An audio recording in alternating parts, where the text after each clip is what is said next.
be curious, not judgmental. And I think, that sums it all up. If we can be curious about people's struggles, if we can be empathetic in the sense that, hey, I might not come from the same place you do. I might not have the same experiences as you do, but I can at least empathize that you have been struggling in a way or whatever it is. But when we're so quick to judge on certain things, that is when we get in real trouble.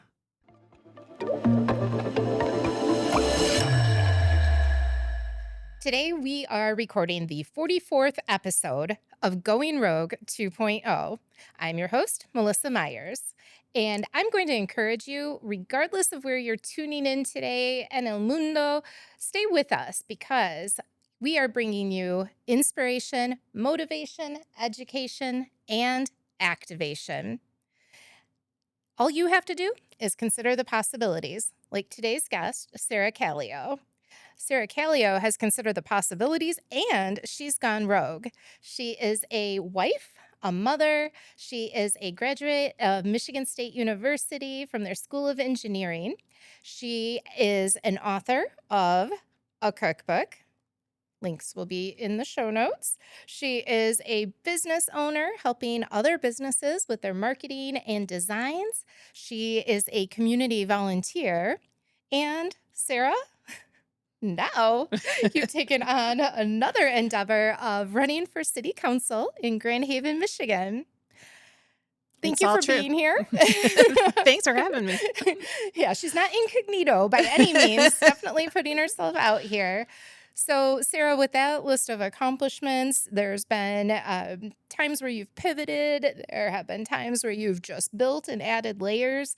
Why now? Why this layer of running for city council? The best question. I still wake up on occasion wondering how I got here. But I think, a couple of months ago, I realized that very few people were running for these positions of city council, mayor, and positions open on the BLP board. And that made me take notice because I think that you always kind of think that isn't really relative to you or, like it wouldn't be something that you would be a part of. And you then kind of realize that, yeah, anyone can do this in the sense that there's a time and place for it. And when I think of it more as a serving the community that's done really good things for us and our family, it kind of made sense. It was something that, I'll be honest, I came home from a meeting I was at that was discussing the candidates. And I said to Larry, I think I might be thinking about running for city council. Something was tickling in the back of your mind. And he said, why? And I think that was a really valid question. And I started to say, I'm in a unique position. I just turned 50, which is kind of a pivotal moment. And, but I'm just recently, an empty nester. I work part-time. And, I think that there's room in my life for taking on something that happens, right outside our doors. I think we're so inundated on a daily basis with what happens on a national level. And we very rarely understand all the workings of what's happening in our municipality that affects really every day. And we don't have a lot of control besides voting over what happens on even a state, national level. But we have a lot of voice in our community. I just think people kind of get overwhelmed with the idea of all the inner workings of it. So, and sometimes it's just easier to put things on the back burner or not even have them on the stove at all and just ignore what's going on. And so this is great because you're taking a stand, you're taking action. And I want to just celebrate the fact that I know this isn't a popularity contest for you. You are putting in the work. You are out there, you're learning, you're interviewing people, trying to get a real feel for the pulse and the the things that are going good in the community, but also the things that could be improved upon. And me as a lifelong learner, I appreciate education. And I know I was chatting with you one day and you told me you were eh, taking a class to learn how to read public or community financials. Yeah. So talk about that. I mean, that shows initiative. If you need inspiration, just follow Sarah because Oh, you're so she's sweet. she's doing the things. But tell us about your decision to like really dive in and learn as much as you could so you can be effective once you're elected. Thank you for that. Well, and I look at it in multiple facets, right? So I'm taking kind of all of these different experiences that I've had over my career and just personal life and things, and I'm really kind of incorporating it into how I'm going about uh, preparing for this role. So I think there's two facets when you're running a campaign. You want to get the word out, but you also theoretically want to be prepared for the position that you are asking, the public to take or to give you. And I don't know that we focus enough on that part of it. So, my first instinct is to say, okay, how do we not make this about division? How do we not make this about politics? But how do we make this about how the city operates? And, if you look at your city as kind of an operation or a business, it puts you in a different mindset. But you have to add that layer of it isn't truly a business because it's a nonprofit that has the entanglement of having it all be about the people that live there. So, where some businesses can make their numbers work by laying off people or whatever, the beauty of, having city leadership and things is that's not an option. I think of it as the beauty of that. We really are all in this together, and we have to look at it like, how does our actions affect the majority of people in the city, if not all of them? And so my first instinct is to kind of take a look at who are the people that maybe are less visible and more vulnerable in your city. And so I started to reach out to some of the local charities to kind of get a better idea of, the people that they serve in the community and really, where the levels of socioeconomic status are, what are the challenges that they're facing and what are like the stats of that. Because it could be really easy, I think, to focus on the loudest voice in the room. And that's very rarely the one that takes into consideration the majority of people. So I think there's a quote that I always think about, and it's the reason that you always hear from the extremes is because everybody else is making dinner or doing laundry. And it's just impossible to keep up with all of the ins and outs of everything that's going on when you're also having, to take care of kids and run them to sports and all of that. So that was my first inclination. And then I think it's really important also if you're taking on a new endeavor to say, okay, where are my blank spots? I think that I can come up with a lot of reasons why I would be uniquely qualified to do some of this, but I can be honest enough with myself to say there are areas that I'm unfamiliar with. So one of them is accounting. I had one accounting class in college. And so, you know, how am I, if I'm supposed to be signing off on a budget for the city, I should probably understand how that budget comes about. And so, yeah. Seems logical. And it's funny how little logic I think there is sometimes in politics. But so, University of Illinois offers a free online class for government fund accounting. So I started taking that, and I'm just trying to learn as much as I can. So Through that process, what are some of the discoveries that you might be making about ways that maybe you could present opportunities to make meaningful, impactful change as we look ahead? well, I think that I like to look at everything as purpose driven.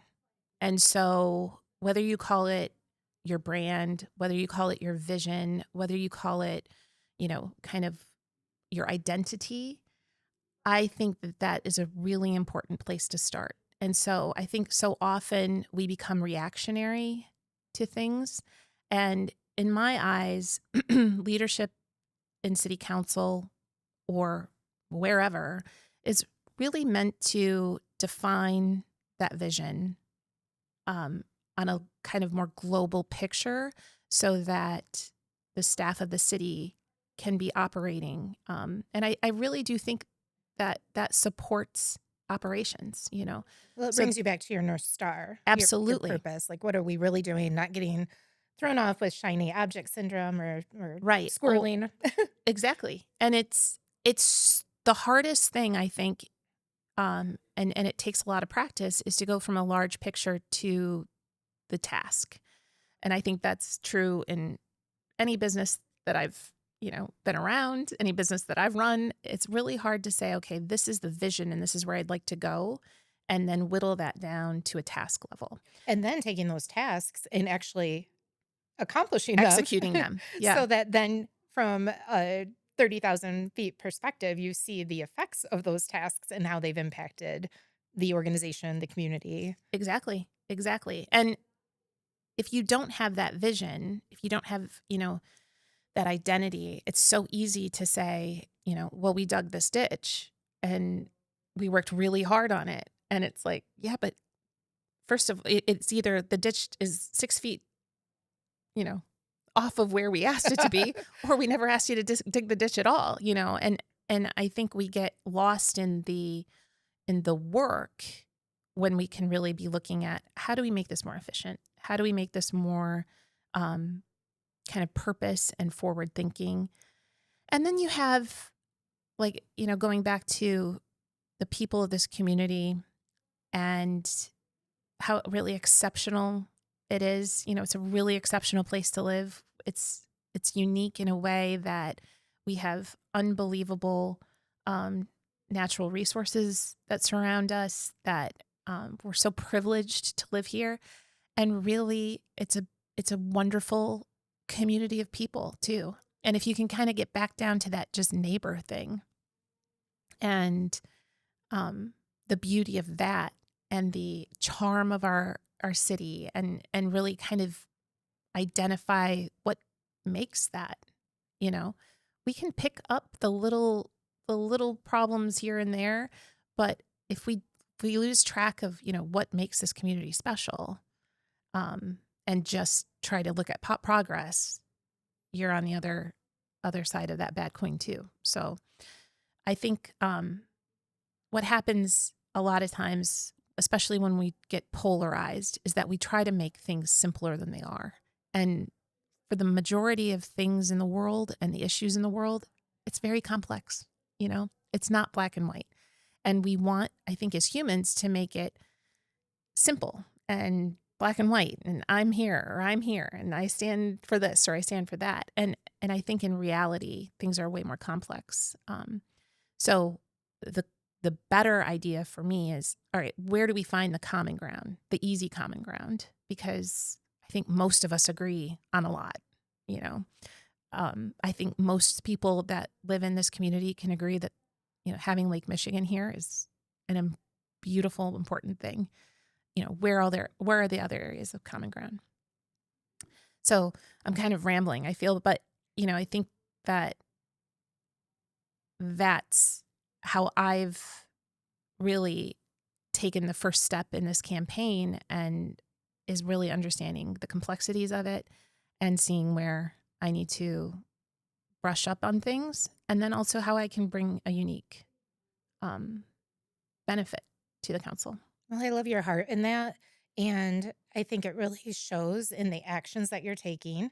Thank you. And the actions that you're taking, if we do step back and look at it from a different perspective, are that you have a spirit of generosity. Thank you. This is not this is not because you're going after the limelight or the big bucks. Yeah, that is true. This is a a way of saying thank you and returning the favors. And you mentioned that what the city has done for you. Can you share a couple of those things that have been impactful in your life? Sure. I mean, you're well aware that 8 years ago, we had a very traumatic incident with our youngest daughter, and she had a horrible accident that caused a severe traumatic brain injury. Um, and we were in the process of moving at the time from the township to the city. Um, so I'm very much taking Grand Haven as a whole right now, but um, you know, I was in the hospital with her for almost a month. She had um, a very, very bad prognosis at first and then made miraculous leaps. She had to learn to walk, talk, all of it over that month. And, every time someone kind of put a limitation in front of her, she was like, yeah, that's not what we're doing. Sounds like she's got a little bit of her mom in Yeah, her. she is amazing. So at 11 years old, we learned, what how terrifying, how vulnerable, you are in the world. And by the, you know, absolute grace of God or whatever luck or I don't even know what to attribute it to. We got to keep her when I realized that, so many others don't. And I'm just incredibly grateful that how many people stepped up. I never returned to the house we were moving out from because we were literally in the process of moving. Friends just swept in and packed our home up and got us going. Larry found a place for us to live when we got out of the hospital, and our oldest was a freshman in high school. So many people stepped up and supported her through that process, and you see where people just come together. And I think that is so clearly the thing that we have to focus on is, when do as neighbors, it doesn't mean we agree on everything. It doesn't even mean that we like each other all the time. But when things happen, good or bad, I hope, we can be there for each other. And that's certainly what we experienced. So I know you really value community, from the first responders to yeah. those people in your personal life helping you do that move and get through those days where every day was just a matter of minutes of getting through the next minute. Yeah. Yeah, absolutely. And, our public safety department and their quick reactions saved her life. There's no doubt. And I think through this process too, I've met with a lot of the public safety department. I've met with the Department of Public Works. I just spoke with the BLP, and these people that put the time and effort and work so hard for our city deserve people that are supporting those efforts and not becoming political about things is how I look at it. I think that they are groups that need our support and that need our appreciation. And I think that's very important to not lose sight of. So And I think that our audience is very positive and forward thinking, encouraging, empowering. So the people who need to hear this message maybe the most are the ones who wouldn't be listening. So everybody share this message, share this video, share this podcast, because when somebody's complaining or has a gripe or just is voicing their opinion, I think that there's opportunity I think there's in those opportunity, and moments. I certainly don't want to ever, make light of real issues in the world and things that people are really struggling with or that their voices need to be heard. I certainly don't ever want to um, make it this idea that, hey, we can just come together on certain things. No, there are people that need help in this world and need their voices heard. On the flip side, I think that we can just be examples too in the world of showing up and staying positive and doing what we can to serve those people in need, or make sure that we're listening and and being empathetic, the old Ted Lasso. I don't know if you watch Ted I Lasso. don't. Oh my gosh. Highly recommend. But he says, the quote, Walt Whitman's quote of be curious, not judgmental. And I think, that sums it all up. If we can be curious about people's struggles, if we can be, you know, empathetic in the sense that, hey, I might not come from the same place you do. I might not have the same experiences as you do, but I can at least empathize that you have been struggling in a way or whatever it is. But I think that when we're so quick to judge on certain things, that is when we get in real trouble. And I've also always said to the girls, I have 2 daughters, and I always have said to them, hey, especially like through middle school and high school, if you're going to ever play that them and us game, just be clear that at some point you will be a them, whether it's, and we all will, whether that's age, whether that's health, whether that's whatever it is. Be real cautious of ever playing that game, because at some point you will find yourself on that other end of it. And so trying to make as many people as us, I think, is really important. That's a beautiful legacy. Thank you. Yeah. They would say mom has a lot of things that she's trying to teach us. She's always got a new one. At some point, they're going to really appreciate it. At some point, I hope they'll have it in the back of their minds instead of like rolling their eyes. But no, they're great girls. And well, I think it's awesome that you're showing that leadership at home and in the community. And so many times I think it's hard to step into the spotlight, having the focus on you, asking for help. Talk about imposter syndrome, how it has shown up for you and how you're overcoming it. I don't know that if I've ever not had it. Ironically, I don't know. I think you just get used to it. I think that it doesn't show up necessarily in moments. I think it's just kind of always there, always that like You get through it. you get through it and you get kind of accustomed to it. You understand that there's not going to be this like everybody figures it out moment, because everyone's in the same boat. I mean, even, even when I went to college, going through the College of Engineering, it was not a lot of women, so right off the bat, You went rogue early on. really. And I think that you're just kind of always in that place of, did anyone check to make sure I was supposed to be here? Like, I remember even bringing our first baby home, right? Like, you're just They just thinking, let you bring the child are home. we, I don't know that we're qualified for this. And certainly, negotiating steel contracts right out of college, 22 years old, flying all over the country, meeting with these, titans of the steel world. It's like, all right, let's figure this out.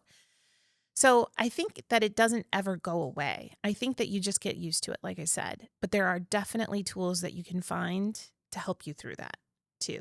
And I think the more that you can get into data, and let emotion kind of dissipate, that helps a lot. So that going back to be curious, ask the questions.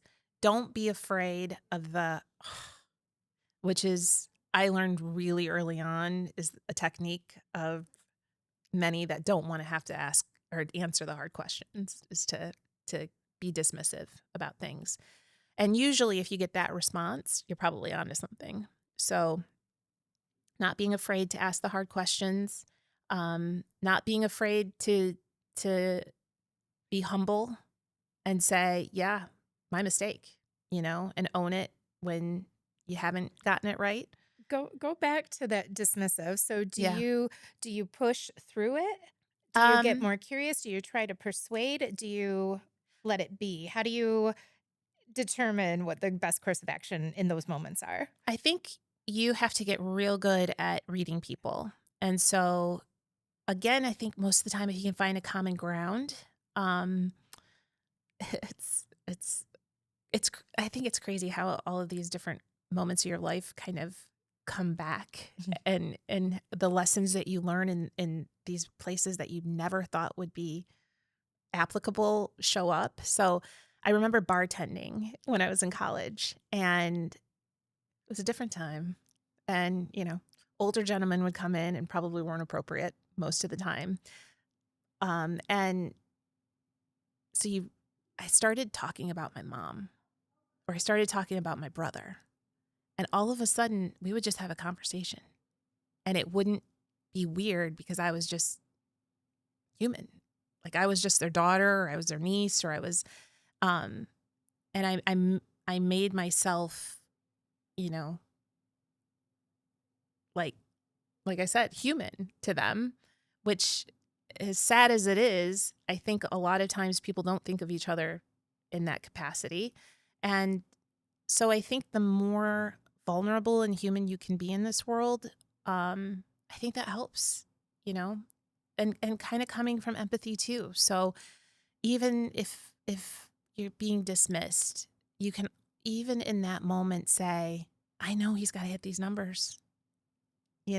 I know he's got to, he's probably wants to get home too. And he probably doesn't want to have to answer all these questions because he's just got to hit this number. And that's his goal. So how can we find common ground in that? And I think there are nuances to doing that, but you have to be curious, and you can't, again, be judgmental about it. So Asking for advice and asking for help, I think, is a way to open those doors. very much, yes. Or, hey, if you were in my position, how would you handle this? You've been around here a lot longer than I have.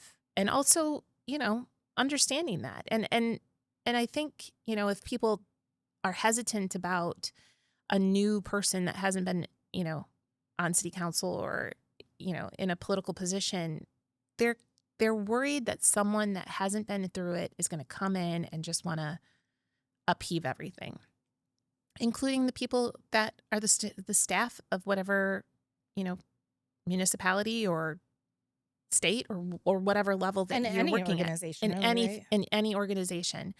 That would be a fear, right? Because man, you just got things running smoothly. They might not be perfect, but they're, running along, and then some new person's going to come in and upheave the whole thing. And I can understand that too. So I don't think that that's ever the goal, is to just be disruptive. I think the goal is to be, as in a continuous improvement mode. And I do think that fresh eyes can also get you out of well, that's just always the way we've done it. And that's always an opportunity. Yeah, I like the mindset shift from, oh, we don't want to do it, having the brakes on resisting, and then thinking from a perspective of excitement, like what's new and what are we going to be able to do because we had a new idea? And it's the power of a mastermind, and you're bringing in Yeah. those new ideas. Yeah. And I think we've all experienced people that have come in and said, hey, I know how to do this better than you. And we've all been the casualties of that. And that's certainly not, I think, the way to go about this. But I do think that when you can, it's why anybody has an audit done, right? Or anybody has like, hey, could you look over this paper that I wrote and proofread it? Just having other eyes take a look at something is important to everything we do, because we kind of become, blind to what's right in front of our face sometimes. So, I'm a huge advocate of continuous improvement. I try to use it in my own life. I try to use it in everything I do. But I also think you have to be realistic about the reach of it and the timeline of it. And so that's why I kind of go back to that, like, identity, vision, all of that. If you start from a higher level and create a clear vision and purpose for where you're moving, the tracks can kind of line up accordingly. But if you're just trying to move all of the paths, you know, to do something, that's just disruption for disruption's sake. So And that doesn't help it doesn't serve anybody, anybody. anything. Nope. Well, Sarah, I appreciate you taking the time to be here today Thank you. to share your perspective. And I just think you're an empowering woman. I appreciate And you. I Vice versa. thank you. And I'm glad that we are in each other's lives. I had heard about you for several years through Carlin when we were neighbors, and she kept telling me about her friend who wrote a cookbook. And I was like, okay, a cookbook. As a foodie, I want Yeah. this cookbook. I don't even care what kind of cuisine it is. And I think it's really neat. So this cookbook, The Stocked Kitchen, is Sarah's book. And tell us a little bit about the content in there, because I know it's not all just geared at food. Right. So it's very system based. A friend of mine, Stacy Crastens, and I, we met through our kids being in daycare together, and we talked a lot about really enjoying entertaining. But as new moms, prior to grocery delivery, by the way, it was so much work. You would kind of say, "Hey, I'm going to make these 5 recipes," and then you'd have to go to the grocery store and get all of these ingredients that you might not use again or use up. And so, I had been working in again continuous improvement, Kanban, Toyota production system, like all of these kind of very high level thought processes in manufacturing about becoming more efficient. And, I said, why are we always starting from the recipe? And we started having that conversation of what if we just had everything that we needed on hand? And so what we ended up doing was creating one grocery list, and then all the recipes only use the items on that list.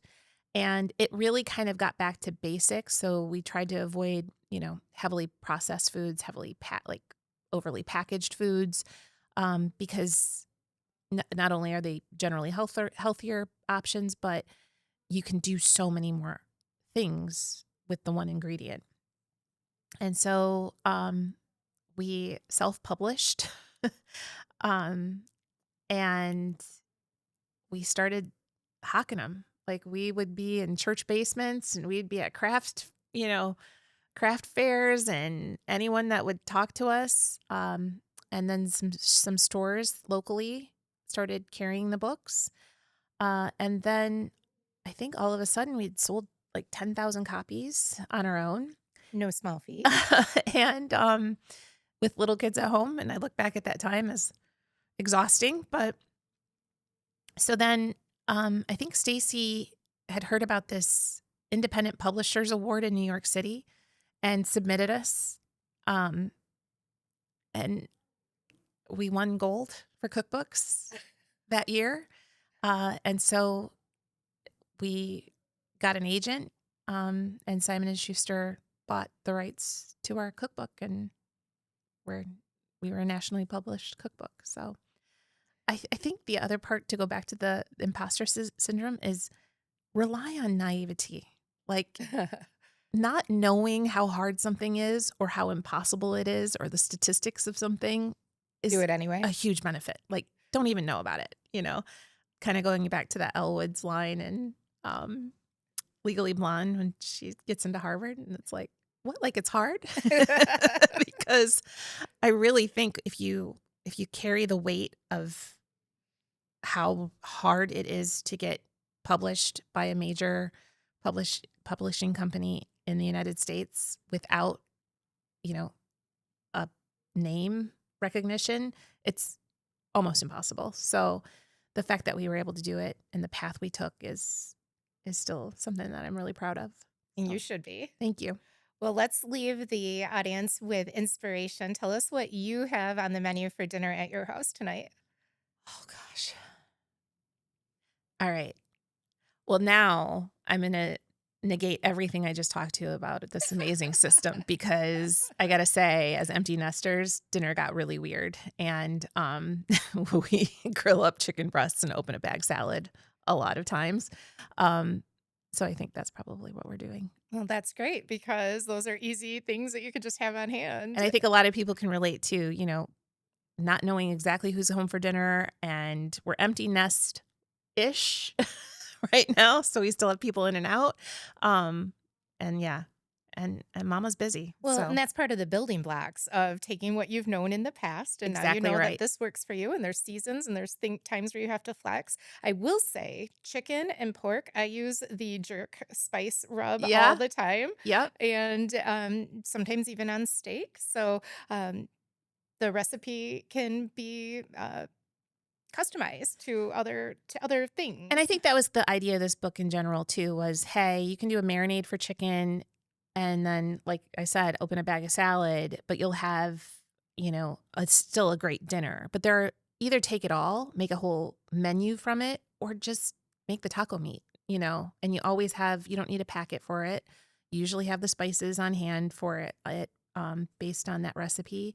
So I think it's also is like, give yourself some grace Yeah. and don't overcomplicate Yeah, things. I did not take the checklist and buy every single thing, Exactly. but I know the things that I'm going to use. And then just recently, I took two of your coleslaw recipes and I blended them together, Right. took what I knew and could piece it together. So, thank you for bringing a lot of meals to Aw, pleasurable meals to our household. that's sweet. And is there anything that you'd like to leave our audience with in terms of encouragement or just a piece of advice or kind of a philosophy mantra that empowers you? I was thinking about that this morning, and I think there's been moments in my life because, particularly, my career has been so windy. Starting where I started, being here was certainly not what I would have imagined for myself. Um, but I think there was purpose in the winding.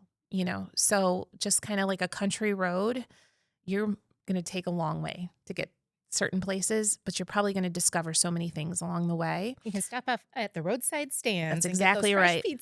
peaches. Yeah, and some people just are more naturally on a highway and they're just moving along, and they've known what they were going to do since they were 8 years old, and they're just, you know, great at it, and they're specialized in it. And I think that's also so important.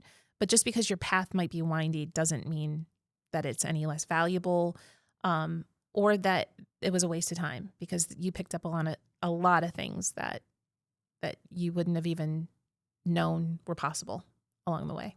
That's right. Well, if you found today's show valuable and you want to learn more about Sarah, she's also has a spot on her website where you can make donations if you want to lift her up and support her financially. Just head over to sarahkallio.com. The link will be in our show notes. And I just appreciate you. I And appreciate you. thank you. Thanks for being here, Sarah. Thank you. Thanks.